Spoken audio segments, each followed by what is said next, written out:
ሞትንስ መሞት ለሁሉ ይገባል፣ የድንግል መሞት ግን በጣም ያስደንቃል። አስተርእዮ ማርያም በሰማይ ኮነ አስተርእዮ አስተርእዮ። አስተርእዮ ማለት መታየት መገለጥ ማለት ነው። ቃሉ አስተርአየ ታየ ተገለጠ ከሚለው የግዕዝ ግስ የተገኘ ሲሆን ጌታችን መድኃኒታችን ኢየሱስ ክርስቶስ በገባው ቃል ኪዳን መሰረት በሥጋ የተገለጠበት የታየበት አንድነት ሦስትነቱንም የተገለጠበት ወቅት በመሆኑ ከልደት በዓል እስከ ጥር መጨረሻ በሙሉ ዘመነ አስተርእዮ በመባል ይታወቃል። ሰማይ ኮነ አስተርእዮ አስተርእዮ። የእመቤታችን በዓለ ዕረፍት በዘመነ አስተርእዮ ስለሚከበር አስተርእዮ ማርያም ተብሏል። ንጽሐ ሥጋ ንጽሐ ነፍስ ንጽሐ ልቡናን አስተባብራ ያዘች ወላዲት አምላክ ምንም እንኳን የአምላክ እናት ብትሆንም ሞተ ሥጋ ለሁሉም ዕጣ ፈንታ በመሆኑ በቃል መነገሩ በልብ መታሰቡ ከፍ ከፍ ይበልና ጌታችን መድኃኒታችን ኢየሱስ ክርስቶስ ተንሥኢ ወንኢ የነፍሴ ደስታ የሆንሽ ውድ እናቴ ሆይ ተነስተሽ ወደ እኔ ነይ ብሏታል።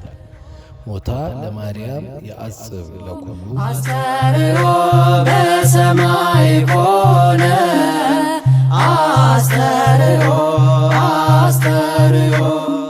ቅዱስ ዳዊት ነኪር ነገሩ በእንቲአኪ ሀገረ እግዚአብሔር መዝሙር 86 ቁጥር 3 ላይ እግዚአብሔር ማኅፀንሽን ከተማ አድርጎ 9 ወር ከ5 ቀን የኖረብሽ ሆይ ስለ አንቺ የተነገረው የተደረገው ነገር እጹብ ድንቅ ነው እንዳለ እመቤታችን ቅድስት ድንግል ማርያም የአምላክ እናት ሆና ማረፏ ይደንቃል። ታላቁ የቤተ ክርስቲያናችን አባት ቅዱስ ያሬድ ሞቷ የሚያስደንቅ መሆኑን ሞትሰ ለመዋቲ ይደሉ ሞታ ለማርያም የአጽብ ለኩሉ ሞት ለማናቸውም ሰው ሁሉ የተገባ ነው፣ የማርያም ሞት ግን ሁሉን ያስደንቃል በማለት ገልጾታል። ሞት በጥር ነሐሴ መቃብር ሞትሰ ለመዋቲ ይደሉ ይደሉ ለመዋቲ ሞታ ለማርያም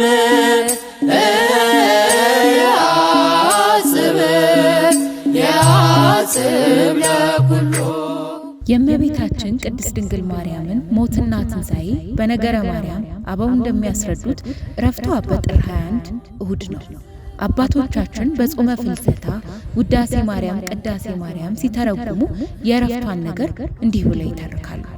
የዕረፍቷ ነገር እንደምንድን ነው ቢሉ 64 ዓመት በዚህ ዓለም ኖራ ጥር 21 በእሁድ ቀን ጌታችን እልፍ አእላፋት መላእክትን አስከትሎ መጥቶ እናቴ ሆይ ከዚህ ዓለም ድካም ላሳርፍሽ መጣሁ አላት። ልጄ ሰማይና ምድር የማይወስኑ 9 ወር ከ5 ቀን በማኅፀኔ ተሸክሜ በድንግልና ወልጄ እሞታለሁን አለችው። በሲኦል የሚሰቃዩ ነፍሳትን አሳይቷት እናቴ ሆይ ሞትሽ ለእነዚህ ቤዛ ይሆንላቸዋል አላት። እኔን ከማርክልኝስ ይሁን አለችው። ቅድስት ሥጋዋን ከቅድስት ነፍሷ ለይቶ በቃለ አቅርንት በዝማሬ መላእክት አሳረጋት። ደቀ መዛሙርቱም ከያሉበት በደመና ጠቅሶ ካለችበት አድርሶ እመቤታችንን ሥጋዋን በክብር አሳርፎ አላቸው። ሐዋርያትም በአጎበር አድርገው ወደ ጌቴሴማኒ ይዘው ሲሄዱ አይሁድ ቀድሞ ልጇን ተነሣ አረገ እያሉ ሲያውኩን ይኖራሉ። አሁን ደግሞ እሷ ተነሳች አረገች እያሉ ሊያውኩን አይደለምን? በእሳት እናቃጥላት ብለው ተነሱ። ታውፋንያ የሚባል አይሁዳዊ ተራምዶ አጎበሩን ጨበጠው። መልአኩም መጥቶ በሰይፍ 2 እጁን ቀጣው። ከአጎበሩም ተንጠልጥሎ ቀረ። በድያለው ማሪኝ ብሎ ቢማጸናት እጁ ተመልሶለታል። ከዚህም በኋላ ዮሐንስን ጨምሮ በደመና ነጥቆ ከገነት አግብቶ ከዕፀ ሕይወት ሥር አኖራት። ቅዱስ ዮሐንስ እንደምን ሆነች አሉ። ከዕፀ ሕይወት ሥር አለች አላቸው። ቅዱስ ዮሐንስም አይቶ እኛ ሳናይ ብለው በነሐሴ መባቻ ጾም ጀመሩ። 2 ሱባኤ ሲፈጸምም እሁድ አምጥቶ ሰጥቷቸው ቀብረዋታል። በሦስተኛው ቀንም ማክሰኞ ከመትንሣኤ ወልዳ እንደ ልጇ ተነስታለች። ቅዱስ ቶማስ አልነበረም። ደመና ጠቅሶ ከሀገረ ስብከቱ ሲመጣ ስታርግ አገኛት። ቀድሞ የልጅሽን ትንሣኤ ሳላይ ቀረው፣ አሁንም ዛሬ ያንቺን ትንሣኤ ሳላይ ቀረው ብሎ ወፈቀደ ይደቅ እንደመናሁ ከሐዘኑ የተነሣ ሊወድቅ ወደደ። እመቤታችንም አይዞ አትዘን፣ እኒያ ትንሣኤን እርገቴን አላዩም፣ አንተ አይተሃል፣ ተነሳች አረገች ብለ ንገራቸው ብላ የያዘችውን ሰበን ሰጥታ ሰደደችው። ከዚህ በኋላ ሄዶ የእመቤታችን ነገር እንደምን ሆነ አላቸው። አግኝተን ቀበርናት አሉት። ሞት በጥር በነሐሴ መቃብር ነው። መቃብር ተው፣ ይህ ነገር አይመስለኝም አላቸው። ቅዱስ ጴጥሮስ አንተ እንጂ ልማድህ ነው፣ አንተ ብቻ ተጠራጥረ አትቀርም፣ ሰውንም ሁሉ ስታጠራጥር ትኖራለህ ብሎ ተቆጥቶ ወደ መቃብሩ ሄዶ ቢከፍተው አጣት። ደንግጦ ቆመ። ሐዋርያው ቶማስም አታምኑኝም ብዬ ነው እንጂ እመቤታችንስ ተነሳች አረገች አላቸው። የያዘውንም ሰበን ሰጣቸው። ለበረከት ተካፍለውታል። በዓመቱ ሐዋርያት ቅዱስ ቶማስ ትንሣኤሽን እርገትሽን አይቶ እኛ ሳናይ ብለው ጾም ጀመሩ። በ16ኛው ቀን እመቤታችንን መንበር አድርጎ ቅዱስ ጴጥሮስን ካህን ዘይትራድኦ ቅዱስ እስጢፋኖስን ሰራዬ ዲያቆን አድርጎ በዚያም ላይ ቀድሶ አቁርቧቸዋል። ቤተ ክርስቲያንም ይህን መታሰቢያ አድርጋ በየዓመቱ ታከብረዋለች። ሰዓሊ ለነ ቅድስት በሰማይ ኮነ አስተርእዮ አስተርእዮ። የኃጥአንን ለቅሶና ሐዘን አይተሽ ስለ እነርሱ ድኅነት መዳን ዕረፍትን በሐሴት የተቀበልሽ እመቤታችን ሆይ ሐዋርያት በሱባኤ ትንሣኤሽን ለማየት በቅተዋልና እኛም በዓለ ዕረፍትሽን አክብረን ልጅሽ በሰጠሽ ቃል ኪዳን በቀኙ እንቆም ዘንድ ለምኝልን። አሜን። ስብሐት ለእግዚአብሔር። አስተርእዮ አስተርእዮ በሰማይ ኮነ አስተርእዮ አስተርእዮ። የማትፈቅጂ ድንግል የኃጥአንን ሞት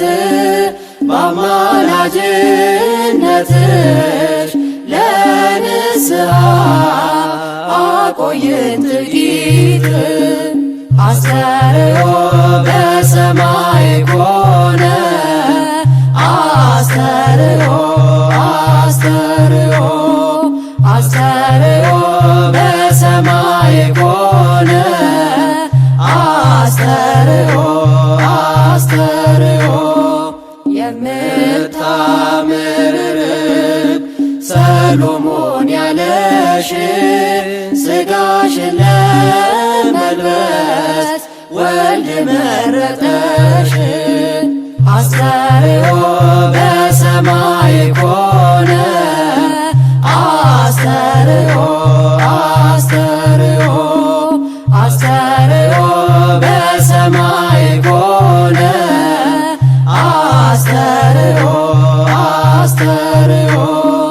ሞትንስ መሞት ለሁሉ ይገባል፣ የድንግል መሞት ግን በጣም ያስደንቃል። አስተርእዮ በሰማይ ኮነ አስተርእዮ አስተርእዮ አስተርእዮ በሰማይ